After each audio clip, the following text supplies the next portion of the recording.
నిన్న కనీసం నాన్ బెయిలబుల్గా తీసుకెళ్లే ఆలోచనతో నిన్న అరెస్ట్ చేయడం జరిగింది. దీన్ని మేమందరం తీవ్రంగా ఖండిస్తున్నాం. ఇది ప్రతి ఒక్కటి ప్రజలు గమనిస్తున్నారు. ఇలాంటి రాజకీయంలో ప్రజలు ఎందుకంటే ప్రజల గుండెల్లో ఒక మంచి వ్యక్తిగా, ఒక మంచి రాజకీయ నాయకుడిగా, పిలిస్తే పలికే నాయకుడిగా చిరస్థాయిగా ఉన్నటువంటి మిథున్ రెడ్డిని ఈరోజు అరెస్ట్ చేయడం ప్రజలందరూ గమనిస్తున్నారు.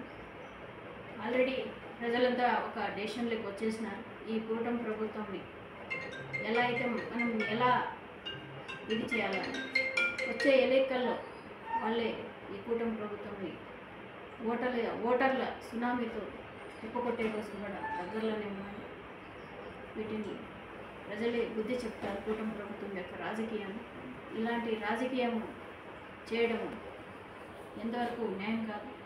ప్రజలకు మంచి చేయాలా, మంచి చేసే ఆలోచనతో ముందుకు వచ్చే వాళ్ళే రాజకీయ నాయకులుగా ఉండాలి తప్ప ఇలాంటి దుశ్చర్యలతో ప్రజలకు భయభ్రాంతులు చేస్తూ ఎవరైతే రాజకీయంగా ప్రతి ఒక్క సమస్యలను ఒక అండగా ఉంటున్నారు అట్లా నాయకులు ఈరోజు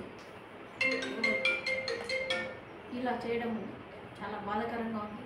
దీన్ని మేము అందరం ఖండిస్తున్నాం తీవ్రంగా. వీటిని ప్రజలందరూ we stand for Mithun Reddy ప్రతి ఒక్కరు సోషల్ మీడియాలో తీసుకోవాలని చెప్పుకుంటున్నాం.